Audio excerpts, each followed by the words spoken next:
जय हिंद दोस्तों, आप सभी का स्वागत है आपका अपने चैनल में। तो दोस्तों आज हम लोग देखने वाले हैं बिहार बेल्ट्रॉन का जो कि आपका बहाली निकला हुआ है। इस बहाली के लिए खान सर द्वारा जो बुक निकाला गया है प्रीवियस ईयर का 41 सेट इसमें देखने को मिलेंगे। तो दोस्तों इस सेट का अभी तक हम लोगों ने 27 प्रैक्टिस सेट कंप्लीट कर लिया है, जिसका वीडियो आपको प्ले लिस्ट में देखने को मिल जाएगा। और आज हम लोग देखने वाले हैं प्रैक्टिस सेट नंबर 28। तो दोस्तों सेशन में शुरू से अंत तक बने रहिएगा क्योंकि ये सेशन महत्वपूर्ण है। और दोस्तों इससे पहले अगर आपने रुकमणी का प्रैक्टिस सेट पूरा नहीं कंप्लीट किया इडोटीरिया का, तो उसका भी प्ले लिस्ट बना है, जाकर आप देख सकते हैं। चलिए आज के सेशन को स्टार्ट करते हैं और देखते हैं पहले प्रश्न को। देखिए दोस्तों पहला प्रश्न है कि एमएस वर्ड 2016 में प्रिंट फंक्शन मेनू के तहत उपलब्ध है, तो इसका राइट आंसर हो जाएगा ए फाइल। नेक्स्ट प्रश्न देखते हैं। नेक्स्ट प्रश्न करेंगे निम्नलिखित में से कौन सा विकल्प अंकित की ऊंचाई को समायोजित करता है ताकि हर एक मान पंक्ति का कॉलम में पूरी तरह फिट हो जाए। चलिए ऑप्शन दिखाते हैं आपको। तो दोस्तों इसका राइट आंसर क्या हो जाएगा, आपका ऑप्शन नंबर सी हो जाएगा, ऑटो फिल रो। ठीक है, इसका right answer C. Next question देखते हैं कि वर्ड स्क्रीन में कई डैश शामिल होते हैं, तो इसका राइट आंसर आप सभी बताएंगे, तो ऑब्जेक्ट्स होते हैं। ठीक है, इसका राइट आंसर डी। चलिए अगला प्रश्न देखते हैं। देखिए दोस्तों नेक्स्ट प्रश्न क्या है। नेक्स्ट प्रश्न यही है कि निम्नलिखित में से कौन सा विंडोज एक्सपी का एक बुनियादी घटक नहीं है, तो इसका राइट आंसर आपका सी हो जाएगा, आपका राइट आंसर। नेक्स्ट प्रश्न देखते हैं कि डॉट मैट्रिक्स और वेड प्रिंट्स किस प्रकार के प्रिंटर है, तो इसका राइट आंसर बी हो जाएगा, इंपैक्ट प्रिंटर है। अगला प्रश्न देखते हैं 6 नंबर कि एमएस पावर पॉइंट में ग्रिड को दिखाने या छिपाने के लिए डैश कुंजी दबाए, तो इसका राइट आंसर बी हो जाएगा, शिफ्ट प्लस F9। देखिए दोस्तों 7 नंबर प्रश्न कर रहा है कि स्लाइड लेआउट में निम्नलिखित में से कौन सा सेक्शन नहीं होता है, इसका राइट आंसर बी हो जाएगा, चार्टर्स। इसका राइट आंसर बी। देखिए दोस्तों 8 नंबर प्रश्न है कि निम्नलिखित में से कौन सा एक ऐसा डेटाबेस है जिसमें वह डेटा होता है जिससे मेल मर्ज आउटपुट डॉक्यूमेंट में मर्ज किया जाना होता है, इसका राइट आंसर ए हो जाएगा, आपका राइट आंसर। देखिए दोस्तों 9 नंबर प्रश्न कर रहा है कि मेलिंग में एड्रेस ब्लॉक निम्नलिखित में से किससे घिरा होता है, तो इसका राइट आंसर बी हो जाएगा।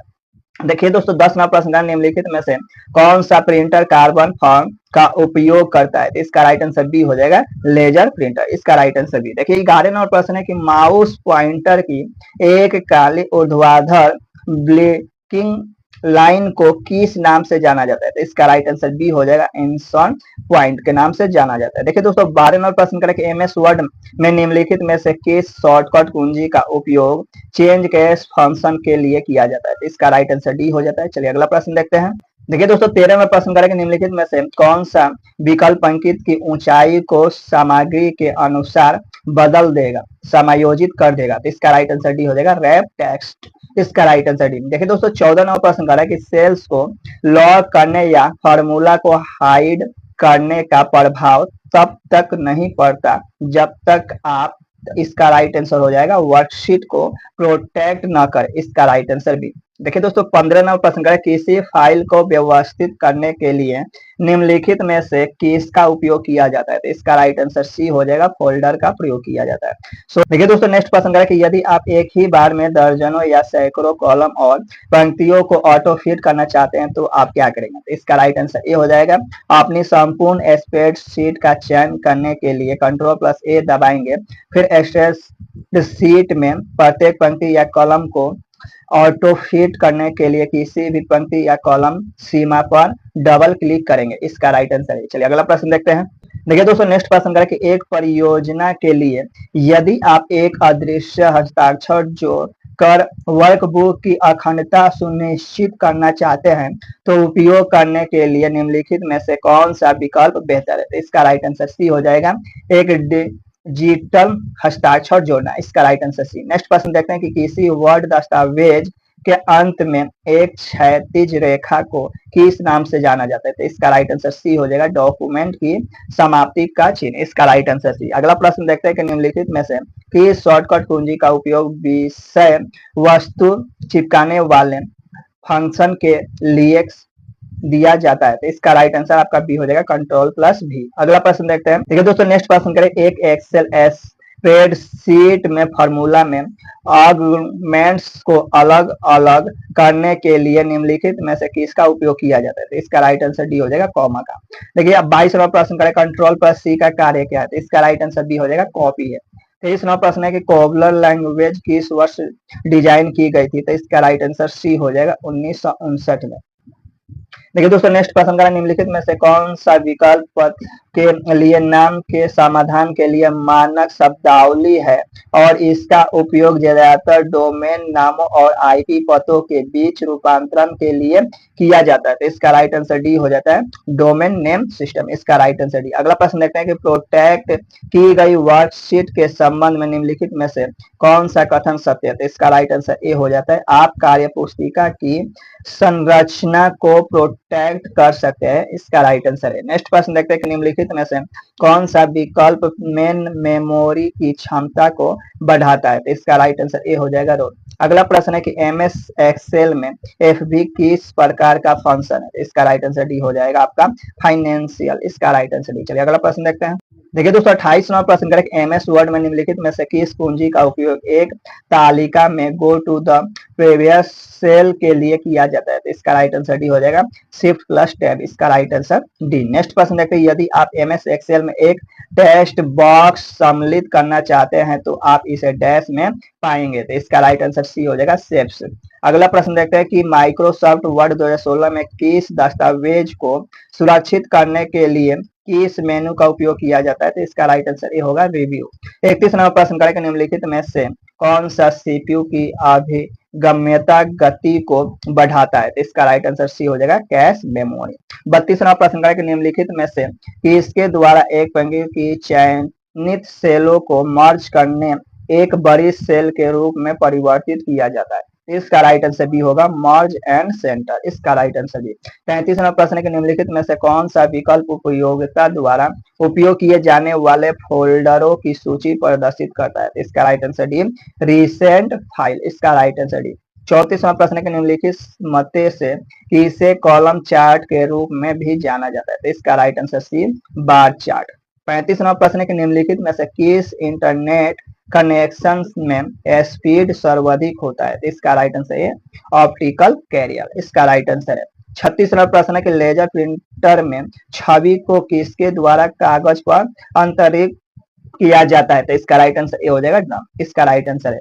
देखिए दोस्तों, 37वां प्रश्न निम्नलिखित में से कौन सी वर्कशीट में एक क्षेत्र फॉर्मेटिंग को कॉपी करके दूसरे क्षेत्र में लागू करने की विधि है। तो इसका राइट आंसर सी हो जाएगा आपका, राइट आंसर। नेक्स्ट प्रश्न देखते हैं कि किसी स्लाइड में यदि आप एक वृत्ताकार स्लाइड में कुछ टेक्स्ट सामग्री रखना चाहते हैं तो कौन सा विकल्प चुनेंगे। तो इसका राइट आंसर डी हो जाएगा, वर्ड आर्ट। इसका राइट आंसर आपका डी। नेक्स्ट प्रश्न देखते हैं, किसी वर्कशीट में पहले कॉलम की 5वें कॉलम के साथ तुलना करते समय सुविधा के लिए दूसरे से लेकर चौथे कॉलम तक को छिपाने की आवश्यकता होती है। तो तुलना हो जाने के बाद हमें इसे फिर से अनहाइड करने की आवश्यकता होती है। अनहाइड करने के लिए किस टूल का उपयोग किया जाता है। इसका राइट आंसर आपका ए हो जाएगा, होम फॉर्मेट। ठीक है, इसका राइट आंसर आपका ए हो जाता है। नेक्स्ट प्रश्न देखते हैं कि निम्नलिखित में से कौन सा वर्कबुक की सुरक्षा से संबंधित नहीं है। तो इसका राइट आंसर डी हो जाएगा। चलिए अगला प्रश्न देखते हैं। देखिए दोस्तों, नेक्स्ट प्रश्न का वर्कशीट को संशोधित करने के संबंध में निम्नलिखित में से कौन सा कथन गलत है। तो इसका राइट आंसर सी हो जाएगा, रैप टेक्स्ट पंक्ति की ऊंचाई को बदल नहीं सकता। इसका राइट आंसर सी। नेक्स्ट प्रश्न देखते हैं कि एमएस पावर पॉइंट में शुरुआत से स्लाइड शो देखने के लिए डैश कुंजी दबाए। तो इसका राइट आंसर डी हो जाएगा, F5। नेक्स्ट प्रश्न है कि सेल स्लाइड को एक वर्कबुक से दूसरे में कॉपी करने के लिए मर्ज स्लाइड विकल्प का उपयोग किया जाता है जो डैश मेनू में होता है। तो इसका राइट आंसर ये हो जाएगा, सेल स्लाइड्स। इसका राइट आंसर है। नेक्स्ट प्रश्न देखते हैं, किसी फॉर्मूला को कॉपी करते समय निम्नलिखित में से कौन सी विधि सही है। तो इसका राइट आंसर ए हो जाएगा, माउस को ड्रैग करके फॉर्मूले को कॉपी कर सकते हैं। इसका राइट आंसर है। 45 नंबर प्रश्न है कि निम्नलिखित में से कौन सी स्प्रेडशीट की विशेषता है। इसका राइट आंसर डी हो जाएगा, ऑटो सम। इसका राइट आंसर डी। नेक्स्ट प्रश्न देखते हैं, निम्नलिखित में से कौन सा सिस्टम सेटिंग के लिए उपयोग किया जाता है। तो इसका राइट आंसर सी हो जाएगा, control plus panel. Control panel. इसका राइट आंसर सी। नेक्स्ट प्रश्न है कि निम्नलिखित में से कौन सा एप्लीकेशन सॉफ्टवेयर नहीं है। तो इसका राइट आंसर डी हो जाता है, ऑपरेटिंग सिस्टम। इसका राइट आंसर डी। 48वां प्रश्न है कि प्रेजेंटेशन में एक नई स्लाइड जोड़ने के कई तरीके हैं, निम्नलिखित में से किस मेनू में न्यू स्लाइड टैब होते हैं। तो इसका राइट आंसर सी हो जाएगा, होम। नेक्स्ट 49वां प्रश्न है कि निम्नलिखित में से किस शॉर्टकट कुंजी का उपयोग रीडो फंक्शन के लिए किया जाता है। तो इसका राइट आंसर ए होगा, कंट्रोल प्लस वाई। 50वां प्रश्न है कि मेल मर्ज को पूरा करने से पहले पूर्वावलोकन के लिए निम्नलिखित में से किस टैब का उपयोग किया जाता है? तो इसका राइट आंसर सी हो जाएगा, प्रीव्यू ईयर लेटर। इसका right answer C. Next question देखते हैं कि इंटरनेट पर मेलिंग लिस्ट सेवा का उपयोग किसके लिए किया जाता है? तो इसका राइट आंसर ए हो जाएगा, इंटरनेट के माध्यम से इलेक्ट्रॉनिक संदेशों को भेजने के लिए। इसका राइट आंसर है। चलिए अगला प्रश्न देखते हैं। ठीक है दोस्तों, नेक्स्ट प्रश्न यही है कि निम्नलिखित मध्य से किस लैंग्वेज के लिए एक इंटरप्रेटर की आवश्यकता होती है? तो इसका राइट आंसर डी हो जाएगा, पाइथन। इसका राइट आंसर डी। नेक्स्ट प्रश्न है कि निम्नलिखित में से किस शॉर्टकट कुंजी का उपयोग फॉन्ट डायलॉग बॉक्स के लिए किया जाता है? तो इसका राइट आंसर सी हो जाएगा, control plus shift plus P. अगला प्रश्न है कि निम्नलिखित में से कौन सी शॉर्टकट कुंजी का उपयोग सेव एज फंक्शन के लिए किया जाता है? तो इसका राइट आंसर सी होगा, F12। नेक्स्ट प्रश्न है कि अब हम किस पीढ़ी के कंप्यूटर का उपयोग कर रहे हैं? तो इसका राइट आंसर डी हो जाएगा, 5। देखिए दोस्तों, नेक्स्ट प्रश्न कर रहा है कि कौन सा डिवाइस आपको लोकल नेटवर्क और इंटरनेट के बीच सेतु का कार्य करता है? तो इसका राइट आंसर सी, मॉडेम। देखिए दोस्तों, नेक्स्ट प्रश्न करें कि एक्सेल प्रारूप में दिनांक प्राप्त करने के लिए किस फंक्शन का उपयोग वर्ष, माह और तारीख की आपूर्ति करके किया जाता है? तो इसका राइट आंसर ए होगा, डेट। अगला प्रश्न देखते हैं कि एक्सेल में निम्नलिखित में से कौन सा सेल आइडेंटिफिकेशन सही है? तो इसका राइट आंसर डी हो जाएगा, AI।